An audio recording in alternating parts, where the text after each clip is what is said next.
Hello everyone, today I'll be going through the first part of the statistics in Edexcel's Year 1 Applied textbook from chapters 1 to 4.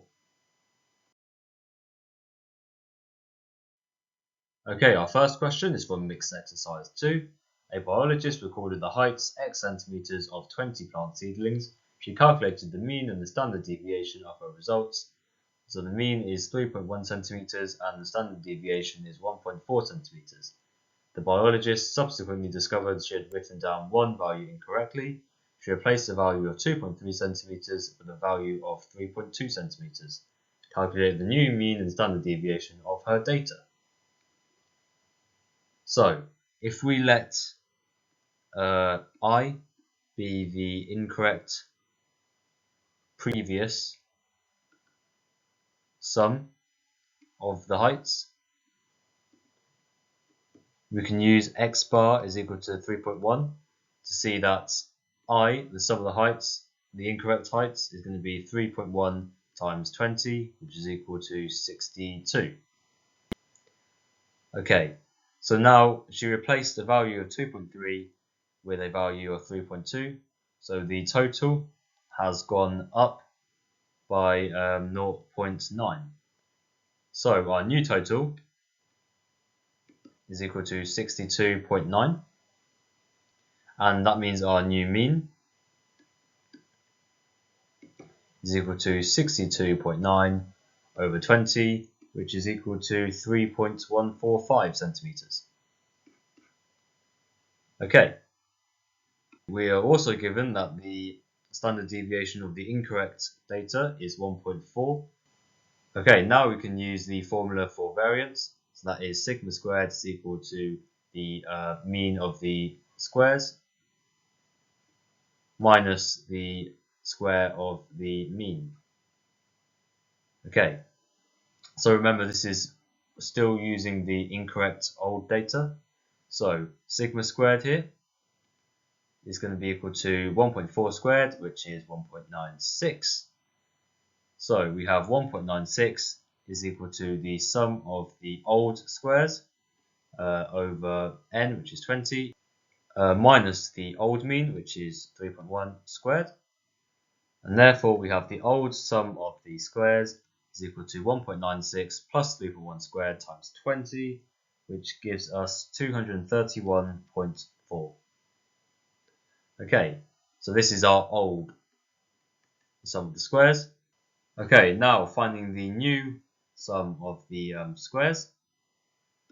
We know that is equal to the old sum of the squares minus the incorrect reading squared and adding on the new correct value squared. So we have 231.4 minus 2.3 squared plus 3.2 squared, which gives us 236.35. And now we can use the variance formula again to calculate our new standard deviation. Sigma is equal to the square root of the sum of the squares, the new one, which we just calculated as 236.35 over 20, minus the new mean, which is 3.145 squared. And that gives us our answer of 1.39 to 3 significant figures. And so our answer is the new mean, x bar, is equal to 3.145, and the new standard deviation is equal to 1.39 to 3 significant figures.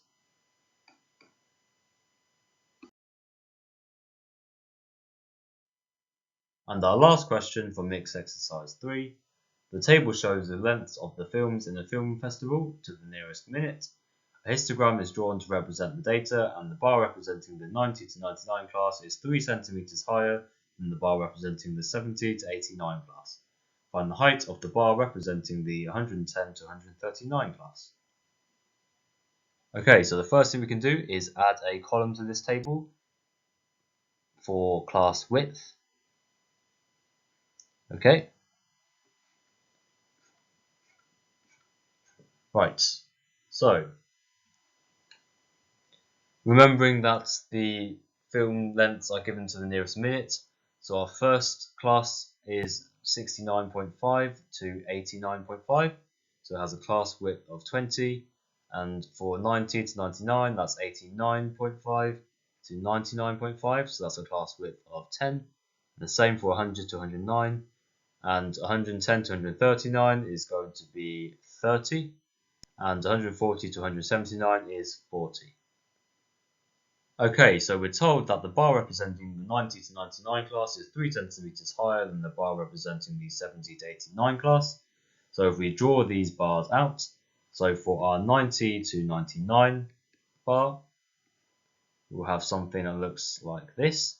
So the class width is 10, and the height of the bar, let's call h, and we know that this has a frequency of 17. And for the 70 to 89 bar, we're going to have a slightly thicker bar with a height of h minus 3, and we have a class width of 20, and the frequency here is equal to 4. So we have that the area is proportional to the frequency. So the area of this bar here is 10h, and the area of this bar here is 20h minus 60. So know that 10h is equal to 17 times some scalar k, and the same on this side, we have 20h minus 60 is equal to 4 times some scalar k. Now we can solve these two equations simultaneously. So here we have that h is equal to 1.7k, and putting that into our second equation, we have 34k minus 60 equals 4k. So we get 30k equals 60 and k equals 2. Okay, plugging that back into our first equation here, we have that h equals 2 times 1.7, which is equal to 3.4. Now, looking at the 110 to 139 class, drawing out this bar, it has a class width of 30, and we're looking to find the height, so let's call that y. We know that the frequency here is equal to 9. And we know our k value is 2, so that means the area of this graph, this bar, must be 9 times 2, which is equal to 18. So 30y equals 18, and therefore y equals 18 over 30, which is equal to 0.6. And so the height of the bar representing the 110 to 139 class is 0.6 centimeters. That is our final answer. Okay, and that is it for the first part of the statistics section of Edexcel's Applied Year 1 textbook. I hope you enjoyed this video, and I'll see you in the next one.